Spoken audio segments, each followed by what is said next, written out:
नमस्कार। साइंस और इंजीनियरिंग विषयों में रुचि बनाने और विषय समझ को मजबूत बनाने के लिए शुरू किए गए श्रीदेवी क्लासेज यूट्यूब चैनल पर एक बार फिर आपका स्वागत है। हमारे वो व्यूअर जो जॉब कंपटीशंस की तैयारी कर रहे हैं या ऐसे स्टूडेंट्स जो सॉफ्ट स्किल और प्रेजेंटेशंस के लिए इंग्लिश ग्रामर जानना चाहते हैं, उनके लिए जीएस धिंगड़ा जी इंग्लिश लैंग्वेज की रूल्स को, ग्रामर की समझ को एग्जाम्पल से बहुत खूबसूरत समझा रहे हैं। तो शुरू करते हैं आज का वीडियो लेसन। नमस्कार दोस्तों, मैं जीएस धिंगड़ा चैनल पर आपका स्वागत करता हूं। तो चलिए शुरू करते हैं आज का अपना टॉपिक फ्यूचर कॉन्टिन्यूअस यानी कि future progressive tense. Future continuous यानी कि फ्यूचर प्रोग्रेसिव, जैसा कि इसके नाम से स्पष्ट है कि इसमें भविष्य का कोई कार्य होता है जो चल रहा होता है, क्योंकि कॉन्टिन्यूअस और प्रोग्रेसिव दोनों का मतलब होता है जारी होना यानी कि कोई कार्य चलते हुए होना। तो अगर कोई भविष्य में कार्य चलने की बात हो तो वह टेंस फ्यूचर कॉन्टिन्यूअस होता है।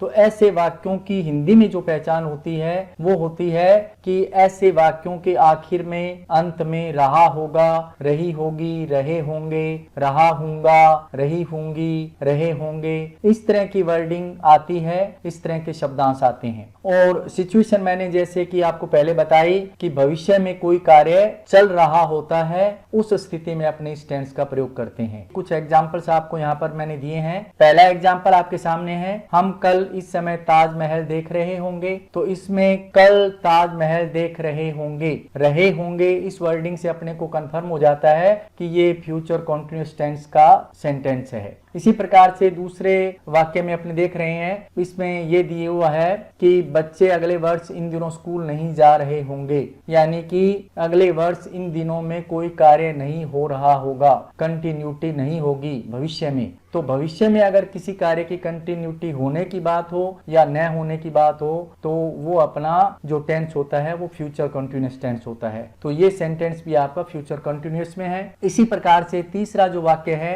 वो है, क्या तुम कल 5 बजे मैच नहीं देख रहे होगे। यह अपना इंटरोगेटिव सेंटेंस है। ये भी भविष्य में कोई कार्य होने के बारे में प्रश्न पूछ रहा है, इसलिए यह भी अपने फ्यूचर कंटिन्यूअस यानी कि फ्यूचर प्रोग्रेसिव टेंस का सेंटेंस है। फोर्थ जो अपना सेंटेंस है वो है, मोहन इस समय घर पर क्या कर रहा होगा। तो घर पर क्या कर रहा होगा, क्या कर रहा होगा, ये जो वर्डिंग है रहा होगा, इससे अपने कंफर्म हो जाता है कि ये अपना फ्यूचर कॉन्टिन्यूअस का सेंटेंस है। चाहे अपना अफर्मेटिव सेंटेंस हो यानी कि सकारात्मक वाक्य हो, चाहे नकारात्मक हो, चाहे प्रश्नवाचक हो, चाहे वो क्या से शुरू हो, चाहे बीच में क्या आया हो, चाहे कब, क्यों, कहां, इस तरह की वर्डिंग आई हो, तो अगर वो भविष्य में किसी कार्य के होने की ओर संकेत करते हैं तो वे जो सेंटेंस होते हैं वो सभी फ्यूचर कॉन्टिन्यूअस के सेंटेंस होते हैं। अब अपने देखते हैं कि इस प्रकार के जो सेंटेंस होते हैं अगर वो इंग्लिश में पहले से हों या उनमें अपने को वर्ब फिलअप करनी हो तो फिर कौन से सांकेतिक शब्द होंगे, कौन से एडवर्ब्स होंगे जिनसे अपने को ये पता चल जाएगा कि ये फ्यूचर कॉन्टिन्यूअस या फ्यूचर प्रोग्रेसिव टेंस के सेंटेंस हैं। तो वे कुछ वर्ड्स यहाँ पर आपको दिए हुए हैं, जैसे कि टुमारो एट दिस टाइम, इसका मतलब होता है कल इस समय। टुमारो एट दिस मोमेंट, जिसका मतलब होता है कल इस क्षण। टुमारो एट 8 o'clock, मतलब कल 8 बजे। और इसके बाद है नेक्स्ट प्लस टाइम, नेक्स्ट के साथ कोई समय लगा हो और उसके साथ में एट दिस टाइम या फिर एट दिस मोमेंट या फिर एट 8 o'clock, इस तरह की वर्डिंग आ जाए तो वो अपने लिए संकेत का काम करेंगे और उनसे अपने पहचान पाएंगे कि ये फ्यूचर कॉन्टिन्यूअस के सेंटेंस हैं और उसके अकॉर्डिंग अपने फिर उसमें वर्ब फिलअप करेंगे या अपने इंग्लिश में जो सेंटेंस दिया हुआ है उसकी पहचान करेंगे। अब इसमें 8 o'clock जो टाइम दिया हुआ था, 8 o'clock की बजाय कोई और भी समय हो सकता है, 9 o'clock हो सकता है, 8 PM हो सकता है, 5 PM हो सकता है, AM हो सकता है, कोई भी टाइम। और नेक्स्ट प्लस टाइम का मतलब हो जाएगा अगले, और जो टाइम शब्द लगा हुआ है उसकी जगह कोई समय रख देंगे, चाहे ईयर हो, चाहे मंथ हो, चाहे वीक हो, वो वर्डिंग लग जाएगी। तो उसका मतलब हो जाएगा अगले साल या अगले माह, अगले सप्ताह, इस तरह की वर्डिंग हो जाएगी। अब अपने इस टेंस के पैटर्न्स को देखते हैं। पैटर्न्स में सबसे पहले अपने अफर्मेटिव का पैटर्न देखते हैं। आपको पता होगा कि असर्टिव के दो प्रकार होते हैं, अफर्मेटिव और नेगेटिव। असर्टिव का मतलब ऐसे सेंटेंस जो सब्जेक्ट से शुरू होते हैं, तो उसमें दो प्रकार होते हैं, अफर्मेटिव यानी कि सकारात्मक वाक्य और नेगेटिव यानी कि नकारात्मक वाक्य। तो ऐसे सेंटेंसेस हमेशा सब्जेक्ट से शुरू होते हैं, उसके बाद अपने जो संबंधित टेंस होता है उसके अकॉर्डिंग कोई हेल्पिंग वर्ब लगाते हैं, जैसा कि इसमें शैल और विल है उसको लगाएंगे। उसके बाद में अब क्योंकि शैल विल मॉडल की तरह यूज होते हैं तो इसलिए इनके बाद में हमेशा फर्स्ट फॉर्म आती है, तो यहाँ फर्स्ट फॉर्म के रूप में अपने बी को रखेंगे और उसके बाद में अपने मेन वर्ब है उसकी आईएनजी फॉर्म को रखेंगे, चाहे वो प्ले हो तो प्लेइंग रख देंगे, सिंग हो तो सिंगिंग रख देंगे। उसके बाद अपने ऑब्जेक्ट को रखेंगे और ऑब्जेक्ट के बाद जो remaining part of the sentence है उसको रख देंगे। इस प्रकार अपना अफर्मेटिव का सेंटेंस कंप्लीट हो जाएगा। अगर नेगेटिव सेंटेंस बनाना होगा तो अफर्मेटिव का जो पैटर्न है उसी को फॉलो करेंगे, लेकिन सिर्फ शैल विल के बाद में अपने नोट लगा देंगे और बाकी पैटर्न वैसा ही रहेगा, यानी कि शुरू में सब्जेक्ट, उसके बाद शैल विल, उसके बाद नोट, नोट के बाद अपने बी रखेंगे और बी के बाद जो फर्स्ट फॉर्म है उसके साथ आईएनजी लगा के लिखेंगे और इसके बाद अपने ऑब्जेक्ट को रखेंगे, ऑब्जेक्ट के बाद अपने जो सेंटेंस का बाकी हिस्सा है उसको रख देंगे।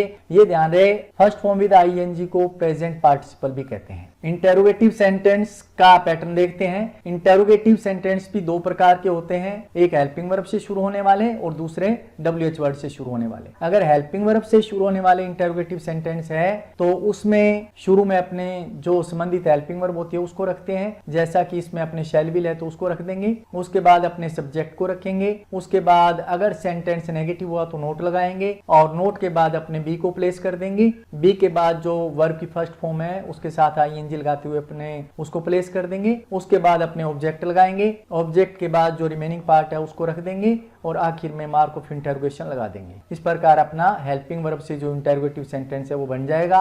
हेल्पिंग वर्ब से शुरू होने वाले जो इंटरोगेटिव सेंटेंस होते हैं उसकी हिंदी ट्रांसलेशन हमेशा क्या से शुरू होती है, ये बात आपको हमेशा ध्यान रखनी है। अब देखते हैं अपने WH वर्ड से शुरू होने वाले इंटरोगेटिव सेंटेंसेस का पैटर्न। तो WH वर्ड से अगर सेंटेंस शुरू होता है तो संबंधित जो WH वर्ड होता है उसको पहले रख देते हैं, चाहे वो वेयर हो, चाहे वाई हो, चाहे व्हाट हो, चाहे हु हो, चाहे हुम हो, उसको शुरू में रखेंगे। उसके बाद अपने शैल या विल को रखेंगे और उसके बाद अपने सब्जेक्ट को रखेंगे। सब्जेक्ट के बाद अपने नोट को लगाएंगे अगर सेंटेंस नेगेटिव होगा तो, और उसके बाद बी को प्लेस कर देंगे। बी के बाद अपने फर्स्ट फॉर्म विद आईएनजी को लगा देंगे। उसके बाद अपने ऑब्जेक्ट को रख देंगे और ऑब्जेक्ट के बाद remaining part of the sentence को लिखते हुए आखिर में मार्क ऑफ इंटरोगेशन मार्क लगा देंगे। इस प्रकार का अपना ये WH वर्ड से जो इंटरोगेटिव सेंटेंस है वो कंप्लीट हो जाएगा। WH वर्ड से इंटरोगेटिव हो, चाहे हेल्पिंग वर्ब इंटरोगेटिव हो, चाहे अपना अफर्मेटिव हो, चाहे नेगेटिव हो, सभी सेंटेंसेस में शैल विल का प्रयोग अपने ध्यान रखेंगे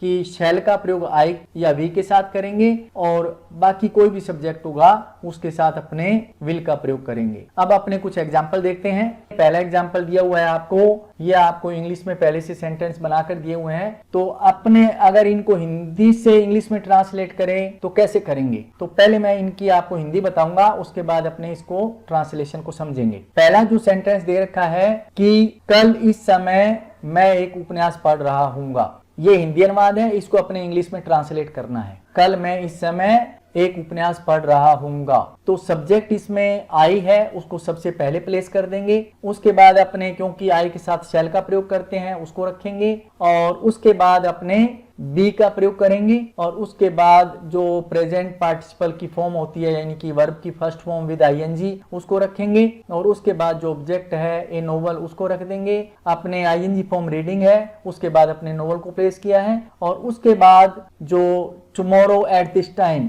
ये अपने एडवर्बियल फ्रेज है, टाइम को बता रही है, उसको अपने रख देंगे। ये ध्यान रखना है कि एडवर्बियल फ्रेज के अंदर अगर वो टाइम को सूचित करती है तो अपने पहले टाइम की जो बड़ी यूनिट होती है उसको रखते हैं और उसका जो पार्ट होता है उसको बाद में रखते हैं। जैसे इसमें टुमारो को पहले रखा और एट दिस टाइम जो कि इसी टुमारो का पार्ट है उसको अपने बाद में रखा। उसके बाद अपने दूसरा सेंटेंस देखते हैं। दूसरा सेंटेंस है she will not be doing anything at home tomorrow at 5 PM। इसका हिंदी अनुवाद ये होता है कि कल 5 बजे वह घर पर कुछ नहीं कर रही होगी। तो अगर ये सेंटेंस अपने को हिंदी में दिया होता तो उसको अपने ट्रांसलेट कैसे करते, तो इसमें अपने ये ध्यान रखते कि सब्जेक्ट क्या है, वह, यानी कि शी। अगर पुरुष होता तो अपने ही का प्रयोग करते, क्योंकि यहाँ पे महिला की बात हो रही है इसलिए अपने शी का प्रयोग करेंगे। शी के साथ अपने शैल विल में से विल का प्रयोग करते हैं, और उसके बाद अपने, क्योंकि सेंटेंस नेगेटिव है इसलिए नोट का प्रयोग करेंगे, और नोट के बाद अपने बी को प्लेस करेंगे, और उसके बाद अपने जो मेन वर्ब है करना उसकी आईएनजी फॉर्म को प्लेस करेंगे जो कि डूइंग है, और उसके बाद एनीथिंग को अपने यहाँ ऑब्जेक्ट के रूप में रख देंगे, और उसके बाद अपने जो प्लेस दिया हुआ है एट होम उसको रख देंगे, और उसके बाद अपने टुमारो एट 5 PM जो कि टाइम दिया हुआ है उसको प्लेस कर देंगे। इस प्रकार अपना ये सेंटेंस बन जाएगा। होम के आगे हमेशा एट आता है, ये ध्यान रहे, क्योंकि घर पर के लिए जब भी शब्द आएगा तो अपने एट होम शब्द का प्रयोग करेंगे। तीसरा जो सेंटेंस है वो अपना इंटरोगेटिव सेंटेंस है, और अगर कोई सेंटेंस हेल्पिंग वर्ब से शुरू होता है तो उसकी हिंदी ट्रांसलेशन क्या से शुरू होती है, तो इसका हिंदी अनुवाद ये है, क्या तुम कल इस समय अपना पाठ याद कर रहे होगे। तो इसमें सबसे पहले अपने हेल्पिंग वर्ब को प्लेस करेंगे, और उसके बाद अपने सब्जेक्ट को रखेंगे जो कि यू है, यू के बाद अपने बी को प्लेस कर देंगे, वर्ब की आईएनजी फॉर्म लर्निंग है उसको प्लेस कर देंगे, उसके बाद अपने ऑब्जेक्ट के रूप में योर लेसन को प्लेस करेंगे, उसके बाद अपने जो टुमारो एट दिस टाइम ये अपनी एडवर्बियल फ्रेज है उसको रख देंगे, और आखिर में मार्क ऑफ इंटरोगेशन लगा देंगे। इस प्रकार अपना ये सेंटेंस कंप्लीट हो जाएगा। ये ध्यान रहे कि अपने जितने भी सेंटेंस किए हैं उनमें रहा होगा, रही होगी, रहे होंगे, इस तरह की वर्डिंग आई है, और इसके अलावा फ्यूचर का कोई टाइम दिया हुआ है, और फ्यूचर के टाइम के साथ में कोई न कोई पॉइंट ऑफ टाइम यानी कोई कार्य कब हो रहा होगा, इस तरह का कोई संकेत अपने को अवश्य आया है। फोर्थ जो सेंटेंस है वो है what will you be doing at home tomorrow at this moment. अगर इसके अपने हिंदी अनुवाद होता, उसको अपने ट्रांसलेट करना होता, तो हिंदी अनुवाद ये होता, कल इस क्षण तुम घर पर क्या कर रहे होगे। तो इसमें क्या शब्द जो है वो बीच में आया है, तो जब बीच में क्या वर्ड आता है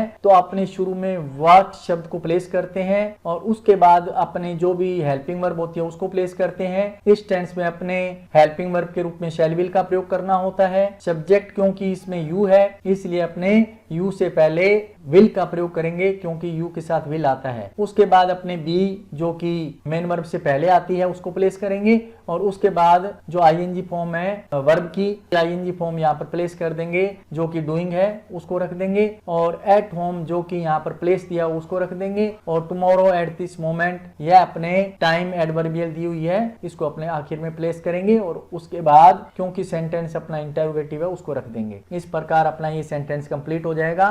फिफ्थ जो सेंटेंस है वो है कल 9 बजे स्टेशन पर इंतजार कौन कर रहा होगा। तो इसको अपने अगर ट्रांसलेट करेंगे तो सबसे पहले अपने हु को रखेंगे, क्योंकि कौन की जो इंग्लिश होती है वो हु होती है। अगर क्वेश्चन किसने से भी हो तो भी आपको हुई शुरू में लगाना होता है, तो हु को शुरू में प्लेस करेंगे, और हु से बनने वाले जो सेंटेंस होते हैं उनको हमेशा अफर्मेटिव या नेगेटिव सेंटेंस की तरह ट्रीट करते हैं अपने, तो इसलिए हु के बाद अपने सीधा विल को प्लेस करेंगे, और फिर बी को रखेंगे, और बी के बाद अपने जो मेन वर्ब है आईएनजी फॉर्म है उसकी रख देंगे। वेटिंग ये यहाँ पर आईएनजी फॉर्म है उसको रख देंगे, और वेट के बाद हमेशा ध्यान रहे जिसका इंतजार किया जा रहा होता है उससे पहले हमेशा फॉर आता है, तो तुम्हारा इंतजार किया जा रहा है तो उसको फॉर यू लिखेंगे, और उसके बाद एट द स्टेशन जो कि अपने जगह का नाम दिया उसको रख देंगे। उसके बाद अपने जो टाइम दिया है टुमारो एट 9 AM उस टाइम एडवर्बियल को अपने रख देंगे, और आखिर में क्वेश्चन मार्क लगा देंगे। इस प्रकार अपना ये इंटरोगेटिव सेंटेंस बन जाएगा। अगर अपने को हिंदी से इंग्लिश में सेंटेंस को ट्रांसलेट करना हो तो अपने पूरे पैटर्न को फॉलो करते हैं, चाहे वह अफर्मेटिव सेंटेंस हो, चाहे नेगेटिव हो, चाहे इंटरोगेटिव हो। अब आपके लिए यहाँ पर एक एक्सरसाइज दी गई है जिसमें आपको वर्ब की करेक्ट फॉर्म जो है वो फिलअप करनी है। तो कुछ सेंटेंस आपके सामने दिए हुए हैं। पहला सेंटेंस दे रखा है दे, उसके बाद ब्लैंक है, उस उसके बाद द जू, उसके बाद next Monday eight this time. इसमें कोई हिंट है उसके अकॉर्डिंग आपको वर्ब फिलअप करनी है, ब्रैकेट में वर्ब विजिट दी हुई है। इसी प्रकार से दूसरा जो सेंटेंस है वो दे रखा है द चिल्ड्रन, उसके बाद फिर ब्लैंक है और ब्लैंक के बाद एक क्रिकेट मैच, ये ऑब्जेक्ट है। उसके बाद नेक्स्ट संडे एट 5 PM, ये आपको टाइम का एक संकेत दिया हुआ है जिसके अकॉर्डिंग आपको यहाँ पर वर्ब फिलअप करनी है। प्ले यहाँ पर मेन वर्ब है। इसी प्रकार से तीसरा जो सेंटेंस है उसमें आई के बाद खाली जगह है, ब्लैंक है और उसके बाद ए मैच, ये ऑब्जेक्ट है। टुमारो एट दिस टाइम, इसमें हिंटिंग वर्ड के रूप में या एडवर्ब के रूप में आपके सामने है और ब्रैकेट में जो वर्ब दे रखी है नोट वॉच, ये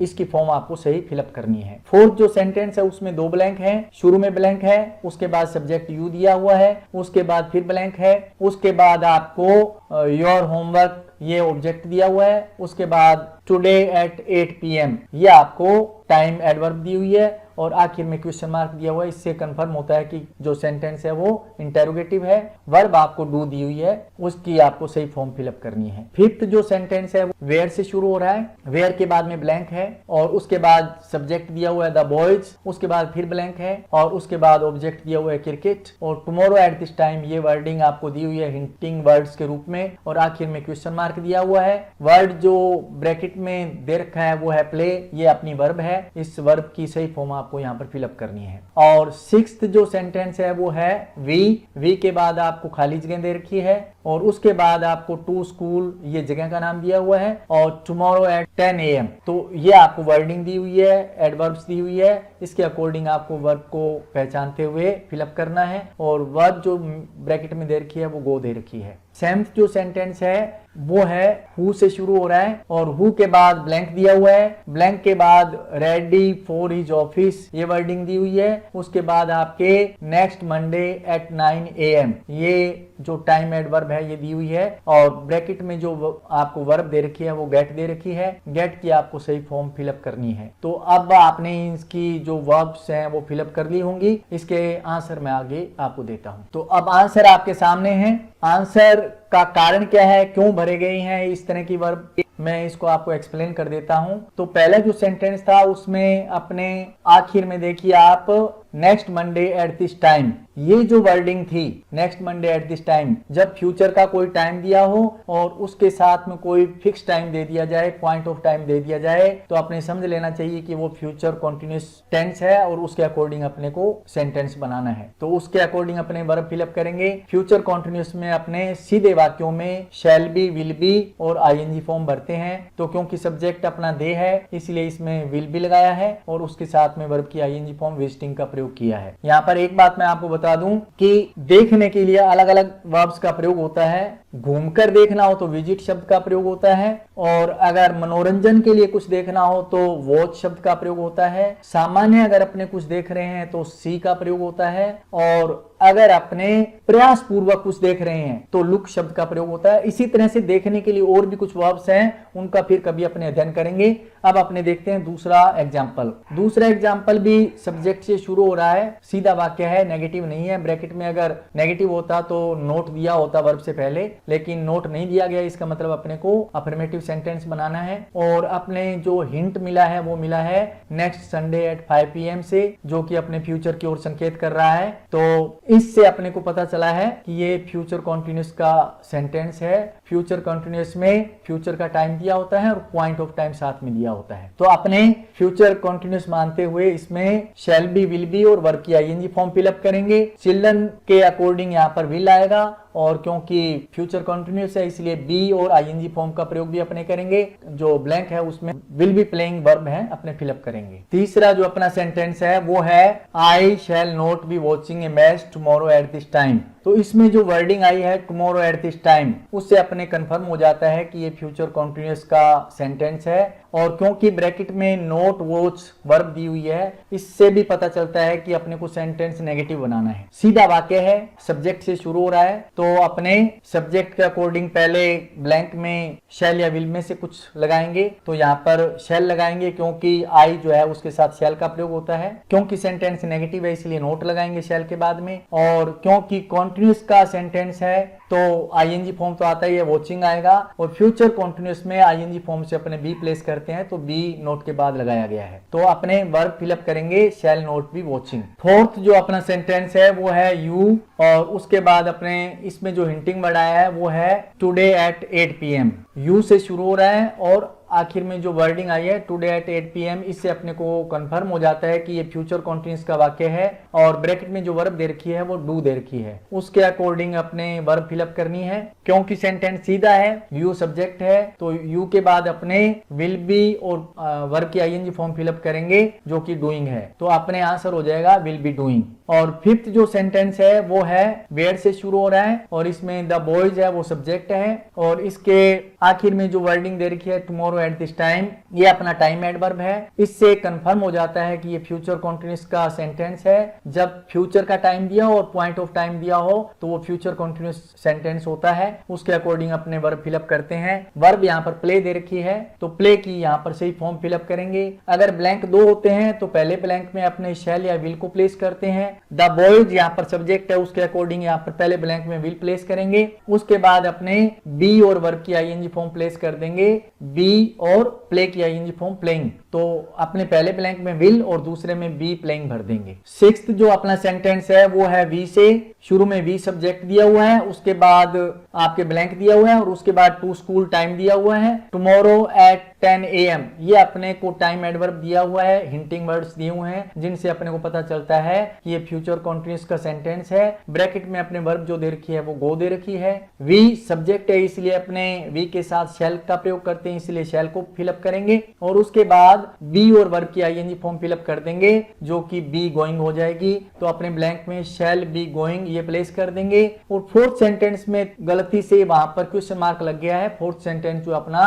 इंटरोगेटिव सेंटेंस नहीं है, ये आप ध्यान रखना। सेवेंथ जो सेंटेंस है वो है हु, और हु के बाद में अपने जो है ब्लैंक था, ब्लैंक के बाद अपने रेडी फॉर हिज ऑफिस ये वर्डिंग थी और उसके बाद में next Monday at 9 AM। Next Monday at 9 AM ये जो है अपना एक समय सूचक शब्द था, हिंटिंग वर्ड्स थे, या इसको अपने टाइम एडवर्ब कह सकते हैं। इससे अपने को पता चला था कि ये अपना फ्यूचर कॉन्टिन्यूस का एक वाक्य है। उसके अकॉर्डिंग अपने यहाँ पर वर्ब फिलअप करनी है। आखिर में मार्क ऑफ इंटरोगेशन लगा हुआ है और शुरू में हु भी है, तो इससे अपने कंफर्म हो जाता है कि सेंटेंस अपना इंटरोगेटिव है।